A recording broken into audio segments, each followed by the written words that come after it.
welcome back to our channel.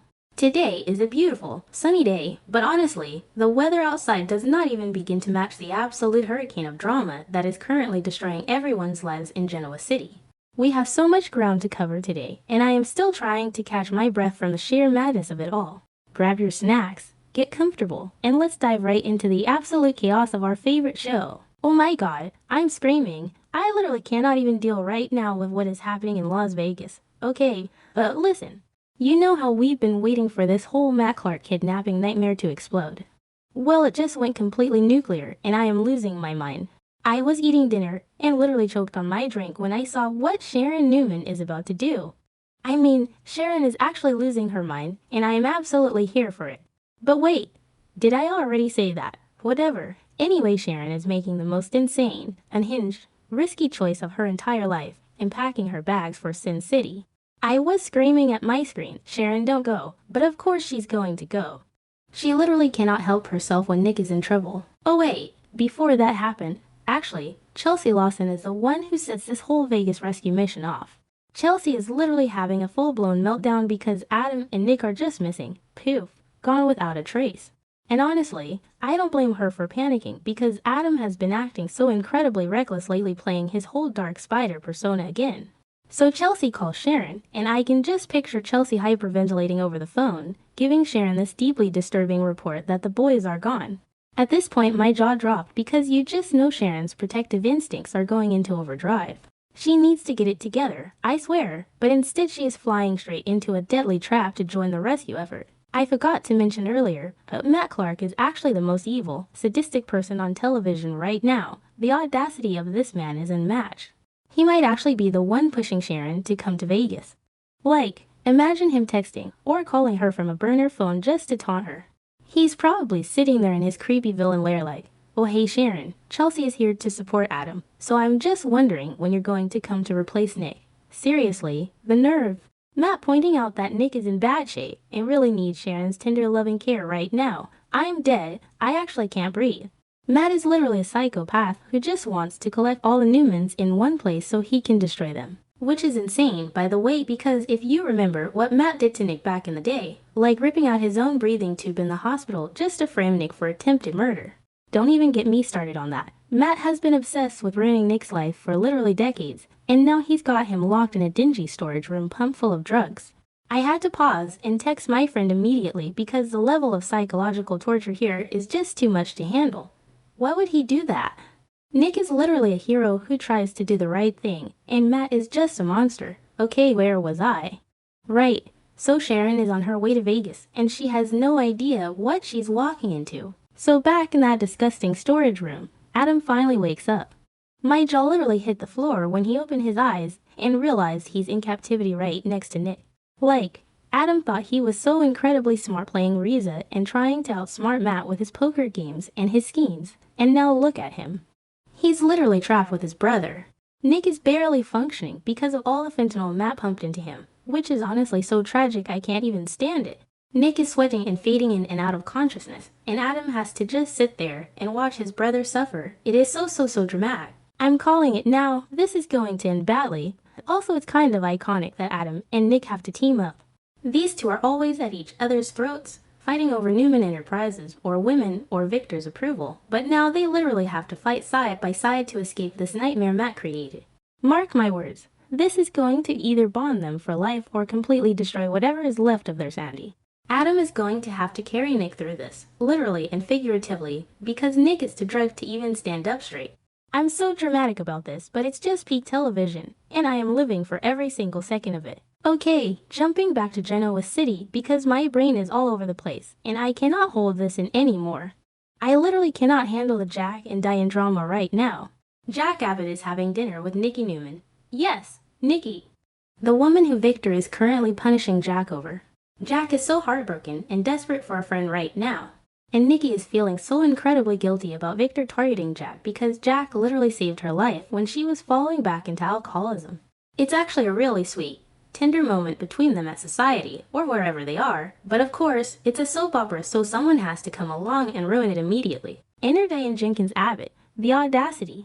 She literally catches Jack and Nikki having this intimate, friendly dinner and she flips. I was like, are you serious right now, Diane? She is so furious with her husband, even though she is the one who slammed the door in Nikki's face earlier and told Jack she couldn't forgive him and wanted space. She needs to get it together, I swear. She pushes Jack away, tells him she can't look at him, and then gets mad when he finds comfort in a friend. Not okay, I'm done. She is acting so jealous and territorial over a man she just kicked to the curb. But wait, it gets so much worse. I'm literally shaking just typing this because I am so mad.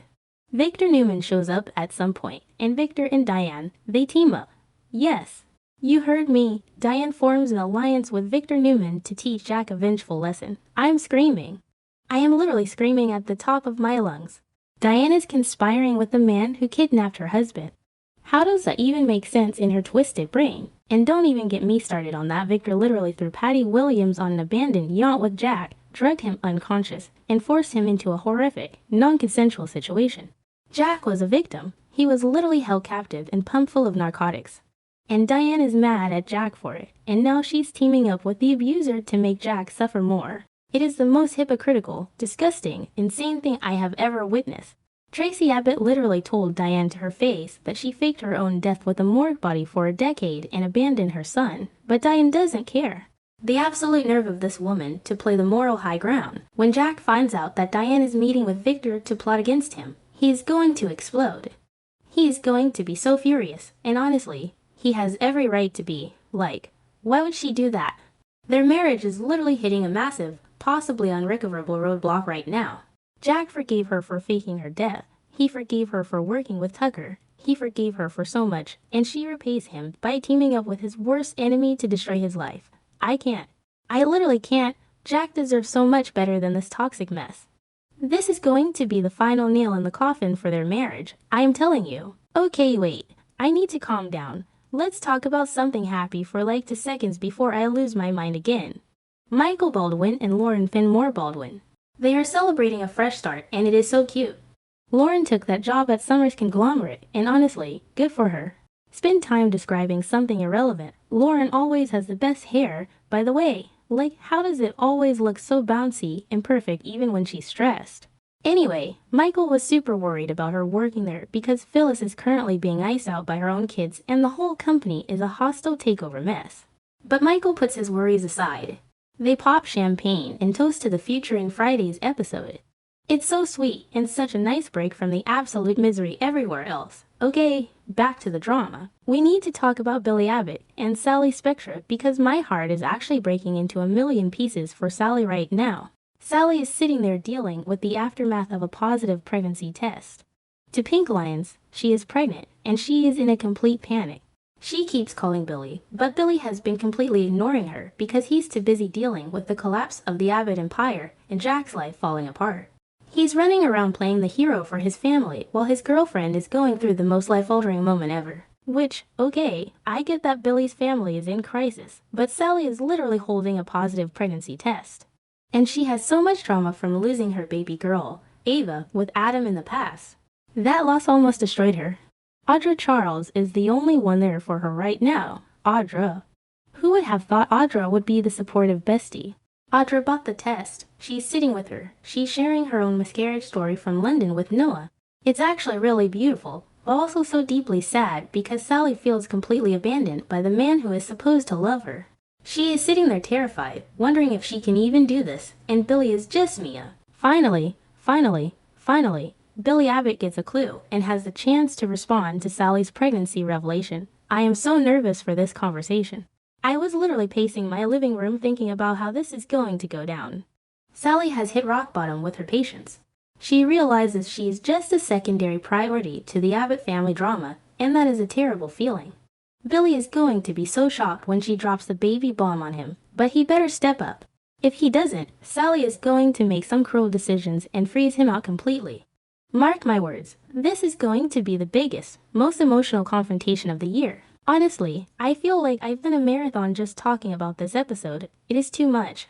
Vegas is a deadly trap with Matt Clark pulling the strings. Genoa City is a corporate war zone with Diane and Victor acting like supervillains, and relationships are literally crumbling into dust.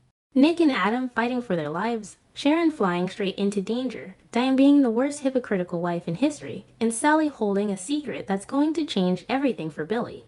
I need a nap, but I also need it to be Friday right now so I can watch this all unfold on my screen. The drama is just too good.